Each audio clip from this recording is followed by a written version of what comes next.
नमस्कार, नर्मदा की पुकार में आपका स्वागत है। आइए बात करेंगे नवरात्रि के दूसरे दिन की। नवरात्रि के दूसरे दिन माँ ब्रह्मचारिणी की पूजा होती है।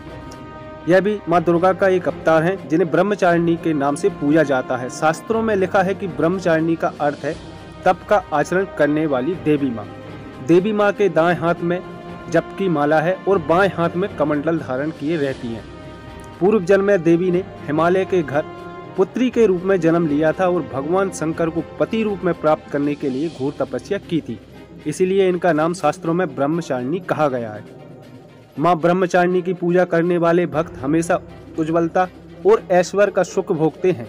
माँ को बुद्धि और ज्ञान की देवी भी कहा गया है। देवी ब्रह्मचारिणी की जो भक्त भाव से पूजा करते हैं उसे माँ हमेशा खुशी रहने का आशीर्वाद देती है। वह व्यक्ति अपनी जिंदगी में हमेशा संयम विश्वास रखता है। यह नैतिकता की शिक्षा देती हैं।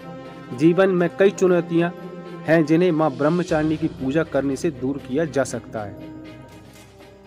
माता ब्रह्मचारिणी की पूजा से मनुष्य में तप, त्याग, वैराग, सदाचार, संयम की वृद्धि होती है।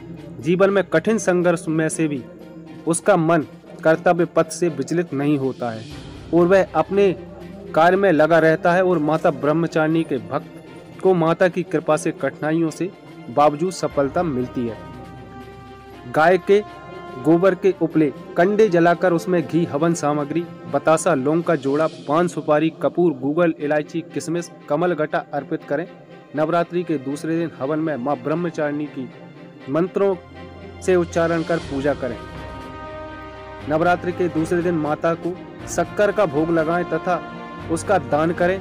इससे साधक को लंबी उम्र प्राप्त होती है। योग शास्त्र के अनुसार यह शक्ति संविधानमिष्ट चक्र में स्थित होती हैं अतः संविधानमिष्ट चक्र में ध्यान लगाने से यह शक्ति बलवान होती है एवं सर्वत्र सिद्धि व विजय प्राप्त होती है।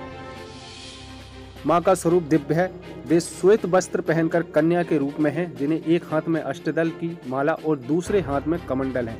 वे अक्षमाला और कमंडल धारिणी, शास्त्रों के ज्ञान और निगमागम, तंत्र मंत्र आदि से संयुक्त हैं। अपने भक्तों को वे अपनी सर्वज्ञ संपन्न विद्या देकर विजय बनाती हैं। इसी के साथ नर्मदा की पुकार के लिए सुरेश तिवारी की एक खास रिपोर्ट। प्रेम से बोलो, जय माता दी।